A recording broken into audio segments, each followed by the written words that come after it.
Alright, boys and girls, back with another one. A little story from the road. Just remembered this one. Coming into Indianapolis, Indiana. I'm not going through the city because why? I'm going to take a loop around and get going that way, headed home for probably a good amount of time. Feels like I was just going home like a week ago. I don't know what happened this time around, but it flew past. It was very easy going. But yeah, I put on a different story on the road a little while ago, and now here I just think of another one, and I don't know what brought me to this, but basically it's about the time that I had lost $10 on the road. And now most people would think this is not, that big of a deal. And it's really not at the end of the day. I think it was it 10? Was it 20? I really hope it wasn't 20. That would probably get me mad right all over again. But we'll just stick with 10, We'll be nice. It was like $10. Now, how I lost this, I will get to in a bit. It's part of a whole little story, but the first beginning part of the story here, we'll get to it.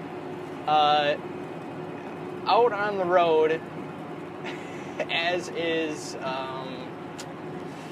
what do you want to call it? Like stereotypical of truck drivers is everyone thinks that they can get a ride from you, and they think that, you are going to, spare them some change or whatever. And I don't know where they get this idea from, because I have no interest in giving anyone a ride, and I dang sure have no interest in giving anyone any money that I don't know. I barely have any interest in giving money to people that I do know, so why am I going to give it to people that I don't know? You know what I'm saying? And for those of you that have been here for a while, you understand that I am a frugal person, to say it nicely. My wallet is tight, all right? That thing is locked, okay? Nothing comes out of there. So whenever I'm asked for a ride, usually it's just like a thumbs up on the side of the road or like that, doing the old hitchhiking thing. It's like, yeah, I can't do anything for you. I'd, pull off to the side a bit, try and be nice, but, I can't give you a ride. I don't know what to tell you. But I've had people, actually, just sitting around at a truck stop or something like that. They're like, hey, man, going to, wherever, could you give me a ride? And it's like, nah, man, I'm going the other way. Sorry, I don't know what to tell you. Like, I always tell them that, like, oh, I'm going to Colorado. Really? I'm going to Virginia. Dang. Like, too bad I'm not going the other way, man. I can give you a ride. Oh, man, I'm going to Florida. Oh, serious? I'm going to Wyoming, man. I don't know what to tell you. Sorry, man. Stuff like that. And when people ask for money, I always say, man, I don't carry any cash on me. Sorry, I'd give you a couple of bucks if I had it, but I just don't carry any cash on me. It's all on my card. I don't know what to tell you, man. People will do that stuff out here. It is very strange. And it's not the most often thing in the world that it would happen. But every now and again, someone will have the audacity to walk up to me and ask me for $1. And I can't believe it. It's crazy, I had this one guy ask me if he would buy, or if I would chip in, it was something to that extent, if I would chip in to buy his family lunch. And this is at a rest stop in Ohio. I'm like, what are you talking about? I'm not pitching in to buy your family lunch. Like, this is not how this works. So needless to say, that guy didn't get a dime. It didn't happen. And I told him the same thing. I was just like, yeah, I don't carry any cash with me. I got it all on my card, sorry. And, I was not sorry at all. I was very happy I had fabricated that lie ahead of time. What are we doing? Okay. I know what's going on here. All right. Do the loop-de-loop and pull, you know? But anyways, getting to this story that we all came here to hear. Yeah. They're spelled differently, but same, yeah, I don't know. So, I was in, I don't even know. This happened this year. It was definitely this year. I want to say like late spring. Somewhere in late spring. And I was somewhere in the Midwest. I don't think it was Indianapolis, but it was a town like Indianapolis. Either Indiana or Ohio. One of those two. For whatever reason, I want to say that it was like Columbus or something like that. I don't know why. Don't quote me, but it might have been. Dang, we got some pretty alright traffic. It is 9 o'clock at night out here on a Thursday. I don't know, it was kind of weird. I just want to get past here before things get crazy in the morning. I don't want to do that. But basically, I'm sitting here. We'll just say it was Columbus. Alright, we'll just say it was Columbus. I'm sitting there in Columbus, and as I've been known to do, I show up at the consignee, which is where you deliver at, just for people that don't know. I show up there the day before I am supposed to deliver, which means that I'm spending the night there. This is something that I do fairly often. I mean, even with picking stuff up, I'll just stay there because you wake up in the morning and you're right there. Everything that you're gonna have to do in the morning is right in front of you. You just wake up and go do it. What is this? I don't think he's talking to me. Oh yeah, he's talking to someone else. So I'm sitting there, and it's daylight out. Like, it's nothing crazy. I asked them, like, hey, are you guys all right with me parking here? If not, I can go, find a spot to park. That's not a problem. If they are around, I will do stuff like that. But if they're not around, I'm sleeping there. Like, if I can find a spot to put the truck, I'm just going to stay. It's not, I will probably be up before you get there. That's usually how it goes. But, yeah, so I asked them, hey, can I stay here for the night? They're like, yeah, sure, no problem. And I'm like, cool.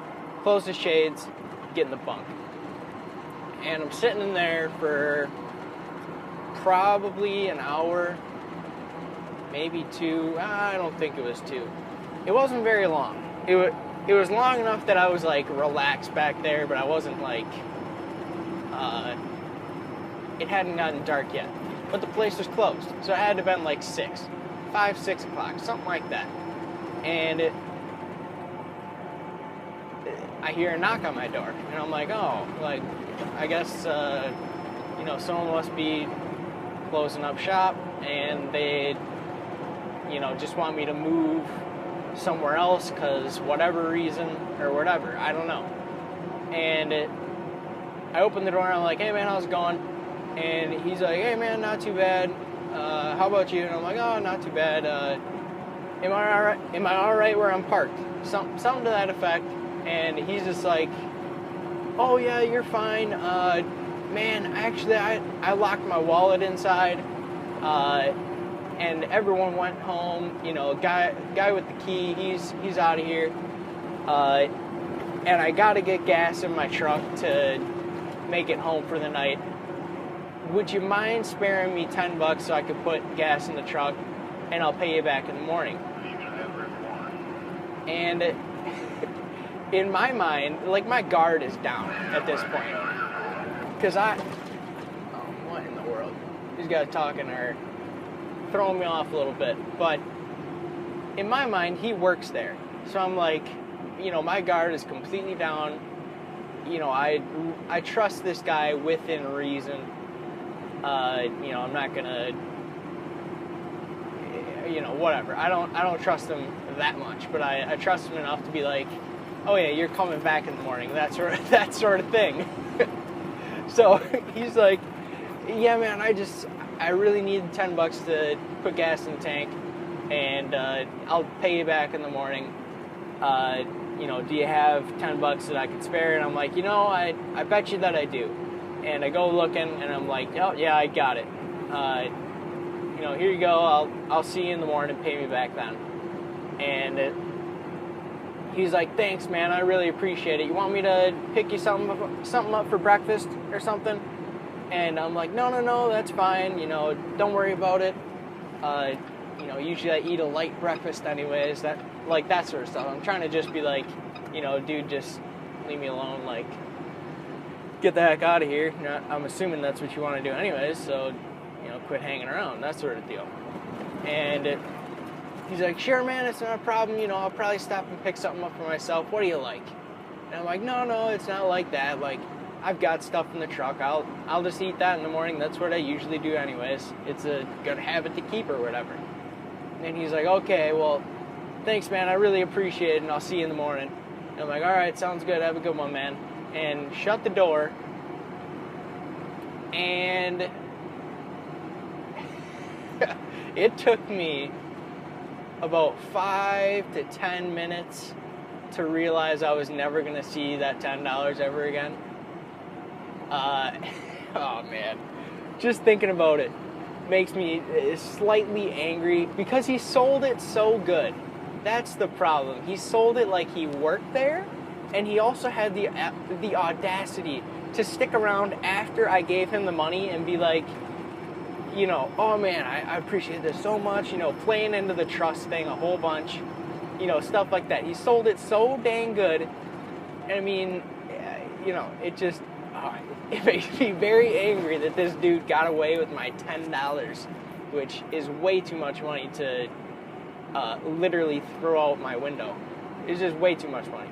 But yeah, that is, and at the time, I'm sitting there thinking like, well, maybe I didn't, maybe he really was. It just seemed weird. Like, once I sat down and thought about it, I was like, that just seems strange. Like, there's a good chance I'm not going to see that money again. And then next morning, sure enough, never saw the guy. And I mean, in all fairness, he might work there for real, and he might have just forgotten or didn't see me, whatever. We can give people all the benefit of the doubt that we want to, what have you. But at the end of the day, your boy was out $10 that day, and I was not happy about it at all. But yeah, that is the story of the only time I've ever given, I want to say horrible things about people right now, but yeah, I'm too riled up about that $10. I need that back. Columbus, do you got it in it for me? I just need $10. That's it. It's not that much. But yeah, that was the first and last time I am ever giving anyone anything out on the road. It's never happening again. I brought my guard down just for a second, and it was enough to get some money out of me. And I mean, it's just unforgivable. It really is. What is that? I don't know. There's something in the, what do you want to call it? Lane divider? Over the white lines? Yeah, I don't know. Whatever your technical term is.